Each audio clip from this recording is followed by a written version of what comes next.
Good morning, students. Let us start with our standard 8th English Bridge course activity number 27. Now हमारी आज की activity में हम क्या सीखने वाले हैं? हमारी आज की एक्टिविटी में we are going to learn about how to write certain things step by step. हमको अगर कभी किसी चीज़ को डिस्क्राइब करना है, उसके बारे में लिखना है, तो उसकी प्रोसेस यानी स्टेप्स क्या रहते हैं. जैसे फिर सिंपल अगर सपोज़ आपको मैंने बताई चाय बनानी है, तो चाय कैसे बनाने उसकी स्टेप रहती है. जैसे पहले पानी लो, फिर ये करो, फिर वो करो, तो वही हमको इंग्लिश में लिखना है, right. So we are going to learn that today. Then further also हम कुछ जगहों के बारे में, किसी ऑब्जेक्ट के बारे में, लैंडस्केप है या लोगों के बारे में, या फिर उनकी जो भी स्पीचेस है जो उन्होंने कहा है उनके बारे में लिखने वाले हैं. So let us start without wasting time. आज की एक्टिविटी में देखो, आप ये आपके यू विल थिंक कि टीचर्स के लिए जो इंस्ट्रक्शंस है वो आप हमारे लिए क्यों पढ़ते हैं. सो ये आपके लिए इसके लिए पढ़ा जाता है क्योंकि यहाँ पर आपको जो वर्ड्स दिए हैं वो आपको पता होना ज़रूरी है. ये यहाँ पे टीचर्स का काम है. जो आपको स्क्रीन पे दिख रहा है ये सब टीचर करने वाले हैं, आई नो दैट. लेकिन यहाँ पे बहुत सारे ऐसे वर्ड्स हैं जो इंग्लिश में आपको पता होना ज़रूरी है. So I'm reading this for you. Let us read. पहला है that you will form groups. Teachers आपके ग्रुप बनाएंगे. सो आपके ग्रुप्स बनेंगे. Teacher will form your groups.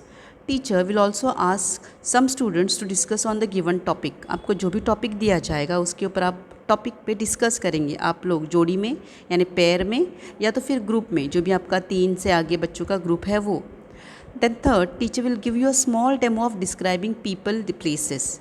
Teacher आपको बताएंगे कभी हमको किसी को डिस्क्राइब करना है, चाहे फिर वो शख्स हो, प्लेस हो, कुछ भी, तो उनके बारे में कैसे हमको डिस्क्राइब करना पड़ता है, उनके बारे में कैसे लिखना पड़ता है, वो आपको डेमो करके बताएंगे.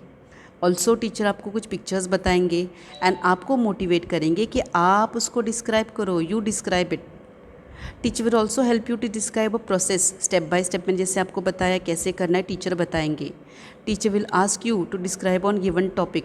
बीच बीच में टीचर आपको भी पूछेंगे कि यहाँ पर क्या आएगा या कैसे हम डिस्क्राइब करेंगे, राइट.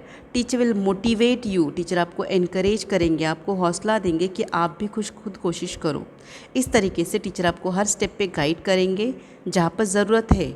लेकिन ऑल्सो आपको उसके लिए क्वेश्चन पूछने के लिए टीचर मोटिवेट करेंगे, क्योंकि आपको क्वेश्चंस तभी पैदा होंगे आपके दिमाग में जब आपको पता होगा कि सामने क्या शुरू है. अगर आपका ध्यान नहीं तो आपको सवाल कभी पैदा ही नहीं होंगे. When you want to learn something तभी हमारे दिमाग में सवाल पैदा. नेक्स्ट, उसके बाद फिर आपको क्या करना है. टीचर्स ने क्या करना है हमने पढ़ा, अभी आपको क्या करना है. You will form group. आपके ग्रुप बनेंगे, टीचर्स आपको ग्रुप बनाएंगे. Then you will read the passage carefully. दिया गया जो भी पैराग्राफ है आपको पढ़ना है, इसके बारे में डिस्कस करना है, बहस करनी है, एक दूसरे के साथ बातें करनी है, बातचीत करनी है ग्रुप में या जोड़ी में. पिक्चर की तरफ ध्यान से देखना है. Look at the picture carefully. Then you form some sentences on the given topic. जो आपको सेंटेंसेस दिए गए हैं, जो भी जुमले होंगे, जो भी वाक्य होंगे, उनको आपको क्या करना है, सेंटेंस उसके ऊपर खुद बनाने हैं. Then read all sentences and make correct sequence. फिर सारे सेंटेंस जो आपने ग्रुप में बनाए, जैसे एक सपोज एक बच्चे ने एक सेंटेंस दिया, दूसरे ने दूसरा, तीसरे ने तीसरा, तो इन तीनों को हमको क्या करना है, करेक्ट सीक्वेंस में यानी ऑर्डर में लगाना है. 1 नंबर, 2 नंबर, 3 नंबर, उसको नंबरिंग देनी है. Ask your doubts. Of course हम जब भी कुछ नई चीज़ सीखते हैं हमारे दिल में डाउट्स रहते ही है, हमारे दिमाग में आते ही है, तो हमको क्लियर करके देने वहाँ एक वहाँ टीचर को पूछ के. Then write correctly. सही से लिखना है. और सबसे इम्पॉर्टेंट, प्रॉपर वर्ड्स यूज़ करने हैं, और जिसके लिए आप आपके टीचर की हेल्प ले सकते हैं. देन फर्दर, जैसे पहला सब अभी यहाँ पे दिया है, देखो, लुक एट द पिक्चर. आपको पिक्चर दिख रहा है. And write down proper steps how to prepare a cup of tea. एक कप चाय बनानी है तो आपको क्या करना है, उसको चाय कैसे बनानी है वो आपको स्टेप बाय स्टेप लिखना है. अब ये आपको कौन, टीचर हेल्प करेंगे, लेकिन हम यहाँ पे कोशिश करेंगे. देखो, see step to prepare T. सबसे पहले अभी 1 कप बताया है, आप 2 कप्स भी ले सकते हैं. Here I have taken 2 cups. Take 2 cups of water in a tea pot. Tea pot में क्या करो, 2 कप पानी लो. Heat it to boil. उसको उबालने के लिए क्या करो, गर्म करना शुरू करो. उसी दरमियान add 2 table spoons of sugar. उसमें 2 टेबल स्पून शुगर डालेंगे. Also add 2 teaspoons of T powder. चाय पत्ती के 2 चम्मच डालेंगे, 2 चम्मच चाय पत्ती डालेंगे। Let it boil for 3 minutes on medium flame, और फिर उस पानी को कम से कम 3 मिनट के लिए तो भी अच्छा पकने, बिकॉज जब से पानी पक रहा है तो और 3 मिनट उसको मीडियम फ्लेम पे अच्छा पकनेंगे, ताकि शक्कर और पाउडर अच्छी से क्या हो जाए, वो बॉईल हो जाए। Then 6th, you can also add some tea spices ginger till it boils, और 3 मिनट उबलने तक उस बीच में आप उसमें कुछ चाय का मसाला है, चाय मसाला बोलो या फिर अदरक वगैरह डाल सकते हैं। And then last, serve it in a cup mixing hot milk with it, और फिर एक कप में इसको सर्व करना है गर्म दूध के साथ। हो गई आपकी चाय तैयार। Isn't it simple? तो इस तरीके से हमको क्या करना है, स्टेप्स लिखने हैं। अब यहाँ पे ध्यान से देखो 8th स्टैंडर्ड, हमने सब जगह पे क्या किया है, शुरुआत में ही एक्शन ली है। Can you see here, take, heat, add, let it, add, serve. यहाँ पे क्या है, हम उनको बता रहे हैं कि ये करो। करो मतलब क्या होता है, ये इंस्ट्रक्शंस दे रहे। तो याद रखना है हमको ये बात कि जब भी हम कोई प्रिपरेशन का स्टेप्स लिखते हैं, वहाँ पर इंस्ट्रक्शंस के हिसाब से शुरुआत में ही वर्ब्स आते हैं, डू दिस, डू दैट, ये करना है, वो करना है। Clear everyone? नेक्स्ट, उसके बाद आपको दिया है एक हिस्टोरिकल मॉन्यूमेंट। तो इसके बारे में हमको ज़्यादा नहीं, 2 से 4 लाइनें लिखनी है तो भी बस हुआ। See here, you have to see this, observe this historical place. Can you tell me what place it is? ये कौन सी जगह है? Can you make it out? ये कोई मीनार दिखता है? यस, ये है कुतुब मीनार। तो कुतुब मीनार के बारे में आपको सिर्फ और सिर्फ 2 से 3 लाइनें या 4 लाइनें भी ठीक है, लिख सकते हैं। तो यहाँ पर देखो लाइन है, Qutub Minar is one of the famous historical monuments of India. India के हिस्टोरिकल मॉन्यूमेंट्स में से एक फेमस ऐसा ये कुतुब मीनार भी है। It is located in New Delhi. It is a minaret means tall slender tower and it is 73 metres tall. तो यहाँ पर बताया गया है कि ये न्यू दिल्ली में है। ये इसको मीनारेट कहते हैं। मीनारेट यानी क्या, या ज़मीन से ऊपर जाते जाते वो क्या हो जाता है, स्लेंडर यानी पतला होता जाता है, राइट, नैरो होते जाता है। And then it is 73 metres tall. उसकी टोटल हाइट कितनी है, 73 मीटर्स, राइट। नेक्स्ट, इसके बाद दिए हमारे फेमस राष्ट्रपिता महात्मा गांधी। now महात्मा गांधी जी के बारे में यहाँ पे क्या पूछा गया है कि व्हाट आर हिज 3 मंत्रास। आप सबको पता होगा गांधी जी के 3 मंत्र क्या थे? नो आइडिया, भूल गए। बंदर याद है गांधी जी के? यस, गांधी जी के बंदर याद है सबको? यस। सो गांधी जी के बंदर यानी वही गांधी जी के 3 मंत्र उन्होंने उसके थ्रू हमको बताए। What is it? See no evil, hear no evil and speak no evil. See no evil, बुरा मत देखो, हियर नो एविल, बुरा मत सुनो, एंड स्पीक नो एविल, बुरा मत बोलो। करेक्ट। नेक्स्ट, इसी तरीके से अभी नेक्स्ट एक्टिविटी देखो आपको दी गई है, दैट आपको यहाँ पर वापस एक हिस्टोरिकल प्लेस दी गई है। I think it is very easy to identify. ये क्या है? रेड कलर का, यस, लाल किला यानी रेड फोर्ट, बराबर। तो अभी इसके बारे में हमको क्या करना है, आपको इसका डिस्क्रिप्शन दिया गया है। See the paragraph is given to you, हमको उसको ध्यान से पढ़ना है। So just read it out now. क्या है देखो, the Red Fort is a historic fort in city of Delhi. Emperor Shahjahan commissioned construction of the Red Fort on 12th May 1638 when he decided to shift his capital from Agra to Delhi। यानी Red fort हमारे historical monuments में से, forts में से एक है जो दिल्ली में है, दिल्ली के शहर में है। इसको शहनशाह शाहजहां ने कमीशन किया था, यानी बनवाने की ऑर्डर दी थी। कभी 12 मई 1638 में, क्योंकि उन्होंने अपनी जो कैपिटल थी, राजधानी थी, वो आगरा से दिल्ली शिफ्ट किए। Red Fort is named for its massive enclosing walls of red sandstone. फिर भला इसको रेड फोर्ट नाम क्यों दिया गया, दूसरा क्यों नहीं? बिकॉज इसकी जो वॉल्स बनाई गई वो रेड सैंडस्टोन से बनाई गई, इसके लिए उसके रंग की वजह से ही उसको रेड फोर्ट नाम पड़ा। Its design is credited to architect Ustad Ahmad Lahori, who also constructed the Taj Mahal. Yes, I hope आपको पता होगा ताज महल भी इसी आर्किटेक्ट ने बनाया था, जिन्होंने क्या बनाया, रेड फोर्ट, जिनका नाम है उस्ताद अहमद लाहौरी। और अगर आपको याद रहेगा तो ताज महल और ये रेड फोर्ट दोनों भी बनाने के ज़िम्मेदार, यानी दोनों बनवाने के ऑर्डर किसने दिए थे? तो शहनशाह शाहजहां ने ही दिए थे। Further, every year on India's independence day यानी हर साल 15 अगस्त को the prime minister of India hoists the national flag at the Red Fort and delivers the nationally broadcast speech from its ramparts. मतलब यहाँ पर बताया गया है कि हर साल 15 अगस्त को अपने प्यारे प्राइम मिनिस्टर जो पंतप्रधान रहते हैं वो क्या करते हैं, यहीं से नेशनल फ्लैग होइस्ट करते हैं, तिरंगा लहराते हैं और पूरी अपनी इंडियंस को, सारे इंडियंस के लिए यहाँ पर से वो क्या करते हैं, स्पीच डिलीवर करते हैं। The Red fort, the largest monument in Delhi, is one of its most popular tourist destination and attracts thousands of visitors every year. Red fort जो हमारे दिल्ली का लार्जेस्ट मॉन्यूमेंट है, एक बड़ा सा मॉन्यूमेंट है, वो हर साल यहाँ पर उसको देखने के लिए बहुत सारे टूरिस्ट बाहर से आते हैं, फॉरेन से भी। The Red Fort appears on the back of the 500 note of the Mahatma Gandhi's new series of Indian rupees.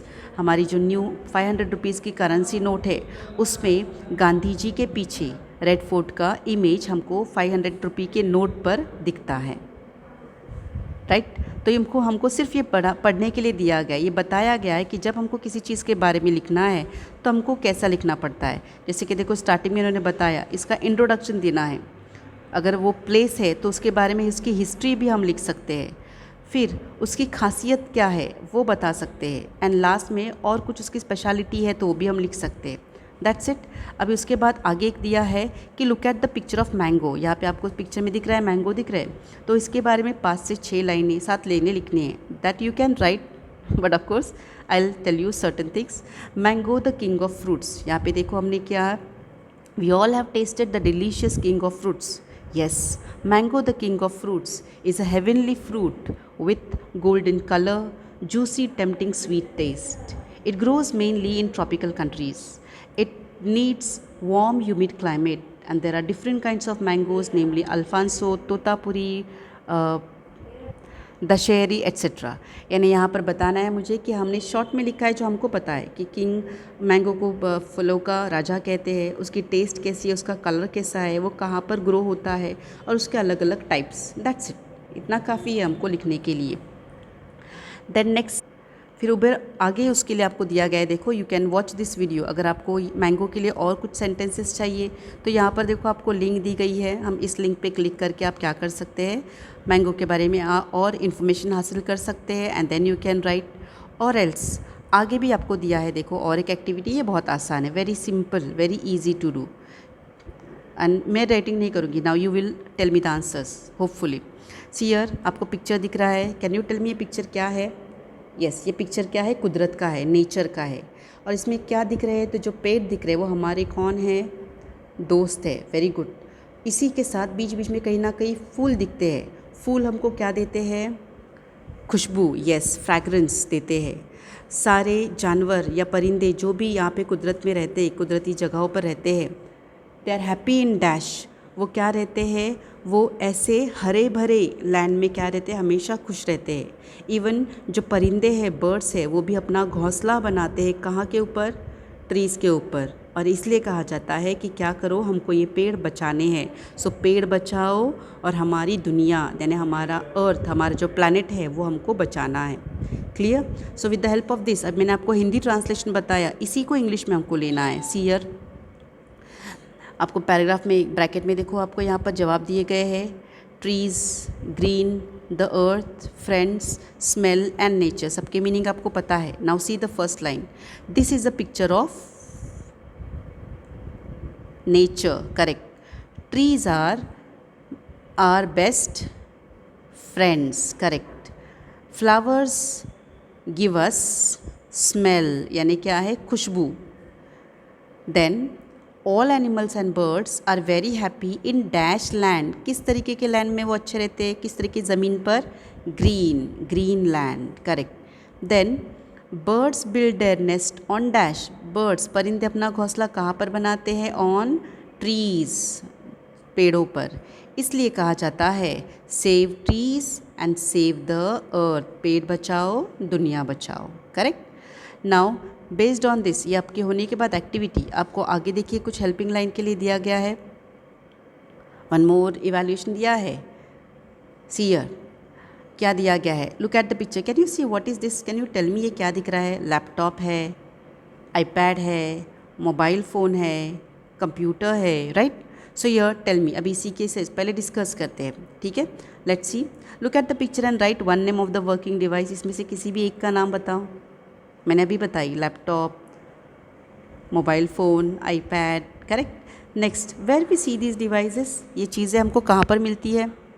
Office में देखते हैं, स्कूल में देखते हैं, इतना ही नहीं घर पे भी आजकल दिखते हैं। Third, what is the use of mobile in our life, mobile का हमारी लाइफ में क्या भला इस्तेमाल है? आजकल स्पेशली इस पैंडेमिक की वजह से, कोरोना की वजह से तो पढ़ाई के लिए ज़्यादातर इस्तेमाल होता है, बट कम्युनिकेशन के लिए भी होता है, not only for talking. Communication is like social media पे जो कम्युनिकेशन होता है आजकल, चाहे फिर वो व्हाट्सअप हो, फेसबुक हो, कुछ भी, तो मास कम्युनिकेशन के लिए यानी ज़्यादा तादाद पर कम्युनिकेट करने के लिए हमको मोबाइल का इस्तेमाल होता है। ऑल्सो फॉर एंटरटेनमेंट, गेम खेलने के लिए भी इस्तेमाल होता है इसका, यस और no? Then fourth, which device you use for online education, आजकल हम ऑनलाइन जो पढ़ाई कर रहे हैं उसको ज़्यादातर कौन से डिवाइस पर आप करते हैं?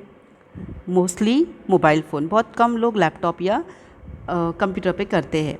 And then last is write down hardware of computer device, computer device के जो हार्डवेयर, उसके जो पार्ट्स है वो क्या है? तो यहाँ पर हम बोल सकते हैं उसका monitor, CPU, mouse, keyboard, right?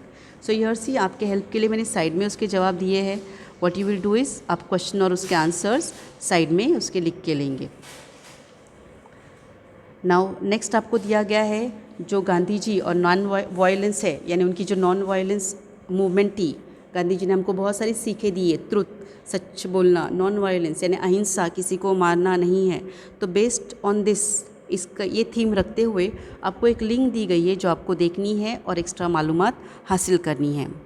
Then further आपको लास्ट पार्ट दिया है, then what did you learn, आपने क्या सीखा आज? हमने आज ये सीखा कि अपने वर्ड्स में कैसे किसी चीज़ का डिस्क्रिप्शन करते, कैसे उसके बारे में डिटेल मालूमात लिखते। फॉर योर हेल्प, आपको याद रखो, आप कहीं पर हमको स्टेप्स भी लिखने पड़ेंगे, जैसे हमने टी के बारे में लिखा, चाय कैसे बनानी है, ये भी क्या हुआ? डिस्क्रिप्शन, स्टेप्स लिखने हैं, कैसे एक के बाद एक हम क्या किए, प्रोसेस किए, काम। Then we also learn how to write about a place, किसी जगह के बारे में हमको लिखना है, जैसे यहाँ पे कुतुब मीनार के बारे में आपने लिखा। फिर जैसे महात्मा गांधी कुछ बोल के गए तो उनके मंत्र क्या कौन से थे, उनके बारे में सिर्फ हमने उनके नाम लिखे, नेवर माइंड, कुछ चीज़ें पॉइंट्स में भी लिखनी पड़ेंगी हमको, जैसे यहाँ पर लिखिए, तो वो भी क्या है, एक तरीके का डिस्क्रिप्शन है, लिखना है शॉर्ट पॉइंट्स में, डिटेल में, या सिर्फ वन वर्ड में, ऐसा भी वो हो सकता है। उसके बाद आपको देखो रेड फोर्ट के बारे में पूरा डिस्क्रिप्शन दिया गया, ऑलमोस्ट 10 से 15 लाइन का, तो इस तरीके से भी डिस्क्रिप्शन होता है, यानी एक दो वर्ड से शुरुआत होते हुए डिस्क्रिप्शन आपका बहुत आगे तक 10-15 लाइनों तक भी जा सकता है। फिर मैंगो के बारे में हमने 4-5 लाइन्स लिखे, 7 लाइन्स तक लिखे, that is also enough. And one more, with the helping hands, helping hands यानी क्या है, आपको पिक्चर दिया जाता है, फिर ब्रैकेट में वर्ड्स भी दिए जाते हैं, और फिर आपको सवाल के तौर पर क्या दिया जाता है, fill in the blanks, incomplete sentences दिए जाते हैं जहाँ पे आपको फिल इन करना है। इस तरीके से भी हम क्या कर सकते हैं, डिस्क्रिप्शन कर सकते हैं, यानी यहाँ पे सिर्फ हमको कुछ वर्ड्स डालने हैं, हो गया हमारा एक पूरा पैराग्राफ तैयार। सो इंग्लिश लर्न करते टाइम ये जो आपको आइडियाज़ दिए गए, ये जो ब्रिज कोर्स एक्टिविटी है, ये आपको इसी तरीके के लिए कि आप क्या करो, स्टेप बाय स्टेप ये लर्न करो कि कैसे कुछ चीज़ें करनी है। हम डायरेक्ट स्किप, लीप नहीं कर सकते, लीप यानी क्या, एकदम बड़ी छलांग नहीं लगा सकते इंग्लिश में, स्टेप बाय स्टेप जाना है हमको। सो फॉर दैट ये है जो ऐसे पॉइंट वाइज दिया गया है, वो उसी तरीके से हमको क्या करना है, फॉलो करना है। अभी ये जो लैपटॉप के बारे में आपने किया, ये डिवाइसेस के बारे में सीखा, ये भी देखो क्या किया है उन्होंने, कहीं एक वर्ड का क्वेश्चन पूछा है, कहीं पे एक सेंटेंस के बारे में पूछा है, कहीं पॉइंट्स में पूछा है। तो ये जब पूरे सवाल आप आंसर्स लिखेंगे फुल सेंटेंस में या वन वर्ड में, आपको ऑटोमेटिकली क्या होगा, एक पैराग्राफ मिलेगा जो क्या होता है आपका डिस्क्रिप्शन। यानी एक पैराग्राफ लिखना हमको, यस डायरेक्ट अगर हम कहते हैं चलो लैपटॉप के बारे में लिखो 5 सेंटेंस, फट से हमारे दिमाग में वो नहीं आता, तो उसके पहले दिमाग में सवाल हमको पैदा करने हैं, राइट? जब ये सवाल हम पैदा करेंगे और उन सवालों के जवाब लिखते जाएंगे, अल्टीमेटली आपका क्या होता है, रेडीमेड पैराग्राफ मिल जाता है, right? So this is a technique taught to you here, आपको यहाँ पे एक टेक्निक बताई गई है कि इस ज़रियों से, इस सोर्सेज से हमको क्या करना है, आहिस्ता आहिस्ता राइटिंग स्किल का डेवलप करना है। Okay then, that's it for the day. Next video में हम नेक्स्ट एक्टिविटी में मिलेंगे। Have a good day.